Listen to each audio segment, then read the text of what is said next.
महाभारत के 5 योद्धा जिनकी हत्या पांडवों ने छल पूर्वक की। महाभारत के युद्ध को धर्म और अधर्म के बीच का युद्ध माना जाता है। यह युद्ध कुरुक्षेत्र के मैदान में लड़ा गया था, जहां करोड़ों की संख्या में योद्धाओं ने भाग लिया था और उनकी मृत्यु हुई थी। इस युद्ध में इतना भारी संख्या में सैनिकों की मृत्यु हुई थी कि कुरुक्षेत्र का पूरा मैदान लाशों से पट गया था और कुरुक्षेत्र के मैदान की मिट्टी योद्धाओं के खून से लाल रंग में रंग गई थी। और हजारों वर्ष बीत जाने के बाद भी आज भी कुरुक्षेत्र के मैदान की मिट्टी का रंग लाल है। महाभारत का युद्ध शुरू होने से पहले ही भगवान श्री कृष्ण ने अर्जुन को इस युद्ध के भयंकर होने की बात बता दी थी। इतना ही नहीं, श्री कृष्ण ने युद्ध शुरू होने से पहले अर्जुन को यह भी कहा था कि इस युद्ध के योद्धाओं को ध्यान से देख लो, क्योंकि ये इस युग के महायोद्धा हैं, जो फिर बाद में कभी देखने को नहीं मिलेंगे। इतना ही नहीं, ऐसे वीर योद्धा आने वाले युगों में भी फिर कभी जन्म नहीं लेंगे।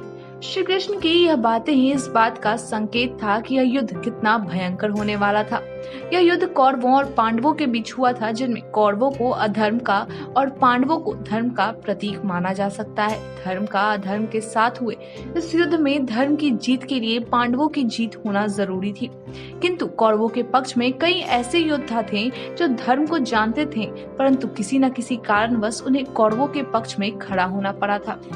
और इस तरह कौरवों के पक्ष में कई ऐसे महान योद्धा और महारथी थे जिनको युद्ध में हराना और मारना पांडवों के लिए भी संभव नहीं था, परंतु वे मारे गए। पांडवों ने युद्ध जीतने के लिए छल कपट करके उन महान योद्धाओं की हत्या की। आइए जानते हैं उन योद्धाओं के बारे में। भीष्म पितामह। भीष्म कौरवों और पांडवों दोनों के पितामह थे। भीष्म पितामह महाभारत युद्ध के सर्वश्रेष्ठ योद्धा थे और सबसे ज्यादा बुजुर्ग थे। अपनी राजभक्ति से विवश होकर इन्होंने महाभारत युद्ध में कौरवों के पक्ष में भाग लिया था। युद्ध में इनको पराजित कर पाना पांडवों के लिए बहुत कठिन था, क्योंकि भीष्म पितामह कौरवों के सेनापति थे। अतः पांडवों के लिए भीष्म पितामह को हराना संभव नहीं था। ऐसा माना जाता है कि 18 दिनों तक चले महाभारत के युद्ध में भीष्म पितामह लगातार 10 दिनों तक अकेले ही पांडवों पर भारी पड़े और पांडवों की सेना का संहार करते रहे। ऐसी विकट परिस्थिति में श्री कृष्ण ने अर्जुन को अपने रथ पर शिखंडी को अपने आगे खड़ा करने को कहा। शिखंडी न पुरुष था और न ही स्त्री था। भीष्म स्त्री के ऊपर अस्त्र शस्त्र नहीं उठाने की प्रतिज्ञा कर रखे थे और शिखंडी को स्त्री समझते थे। पांडव लोग भीष्म की इस बात को जानते थे, अतः अर्जुन ने अपने रथ पर शिखंडी को अपने आगे रखकर महाभारत युद्ध में 10वें दिन भीष्म पितामह के ऊपर बाण चलाना शुरू किया। परंतु भीष्म पितामह के सामने अर्जुन के रथ पर शिखंडी था, अतः उन्होंने बाण नहीं चलाया, क्योंकि शिखंडी अर्जुन के लिए ढाल बना हुआ था। और इस तरह भीष्म को अर्जुन ने बाणों से छलनी करके बाणों की सैया पर लेटा दिया। भीष्म पितामह इस स्थिति में बाणों की सैया पर लेटे लेते ही अंत समय तक युद्ध देखते रहे और महाभारत युद्ध की समाप्ति के बाद उन्होंने अपने प्राण त्याग दिए। द्रोणाचार्य। भीष्म पितामह के बाणों की सैया पर लेटने के बाद कौरवों का प्रधान सेनापति द्रोणाचार्य को बनाया गया था। द्रोणाचार्य पांडवों और कौरवों के गुरु थे। जिस तरह भीष्म को हराना संभव नहीं था, उसी तरह पांडवों के लिए द्रोणाचार्य को भी हराना संभव नहीं था। सेनापति बनने के बाद द्रोणाचार्य भी पांडवों के विजय के मार्ग में बाधक बने हुए थे। ऐसा कहा जाता है कि द्रोणाचार्य को उनको केवल शोक ही मार सकता था। ऐसी स्थिति में पांडवों ने श्री कृष्ण की सलाह पर छल का सहारा लिया। भीम ने अश्वत्थामा नाम के एक हाथी को मार दिया और द्रोणाचार्य के सामने जाकर जोर जोर से चिल्लाने लगे कि मैंने अश्वत्थामा को मार डाला है। द्रोणाचार्य के पुत्र का नाम भी अश्वत्थामा ही था। द्रोणाचार्य भीम की यह बात सुनकर धर्मराज युधिष्ठिर से यह पूछने लगे कि क्या यह बात सच है। तब युधिष्ठिर ने कहा कि अश्वत्थामा हतो नरो व कुंजरो वा। इसका मतलब यह था कि अश्वत्थामा मारा गया, लेकिन यह नर भी हो सकता है और हाथी भी। युधिष्ठिर जब ऐसा बोल रहे थे तब श्री कृष्ण ने शंख बजा दिया, जिससे युधिष्ठिर की बात को द्रोणाचार्य ठीक से नहीं सुन सके और उन्होंने यह समझा कि मेरा पुत्र अश्वत्थामा मारा गया। फिर द्रोणाचार्य शोकाकुल होकर अपने अस्त्र शस्त्र रख दिए और अपने रथ से नीचे उतरकर भूमि पर बैठकर शोक करने लगे।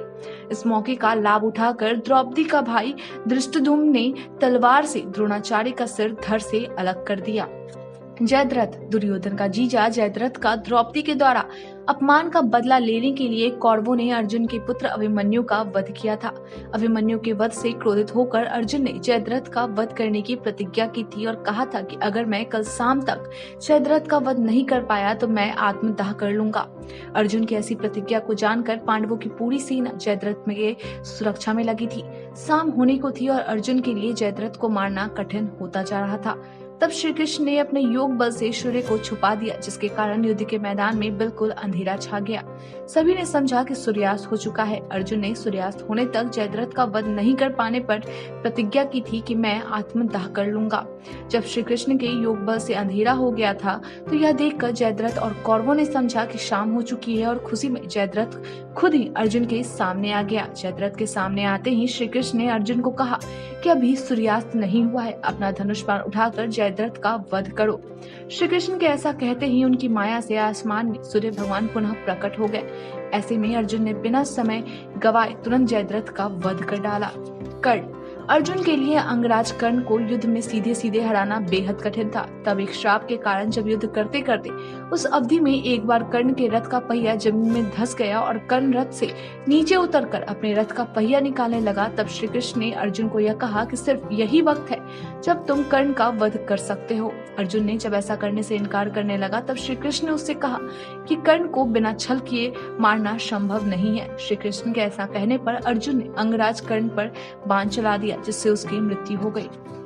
दुर्योधन को महाभारत का सबसे बड़ा खलनायक माना जाता है। दुर्योधन महाभारत का अंतिम महायोद्धा था, जिसकी वध पांडवों को छल से करना पड़ा था। महाभारत युद्ध के सबसे अंतिम दिन भीम और दुर्योधन में गदा युद्ध हुआ था। इस युद्ध का यह नियम था कि गदा युद्ध में कमर से ऊपर प्रहार कर सकते हैं, लेकिन कमर के नीचे वार नहीं कर सकते।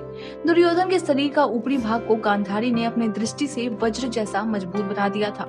ऐसे में भीम के दुर्योधन के ऊपर गदा के प्रहार का कोई असर नहीं हो रहा था। तब श्री कृष्ण के इशारे पर भीम ने गदा से दुर्योधन की कमर पर प्रभाव करना शुरू कर दिया। दुर्योधन अपनी कमर पर पत्ता लपेटकर अपनी माता गांधारी के पास गया था, अतः गांधारी की दृष्टि का उसके कमर पर कोई असर नहीं हुआ था और वह साधारण ही रह गया था। और जब भीम ने दुर्योधन की कमर पर गदा से प्रहार करना जारी रखा तब उसकी मृत्यु हो गई। इस तरह दुर्योधन की भी पांडवों को छल करके हत्या करनी पड़ी। पांडवों के इस तरह छल पूर्वक कौरवों के योद्धाओं की हत्या के बारे में आप क्या जानते हैं और आपका क्या विचार है? आज के लिए इतना ही। धन्यवाद।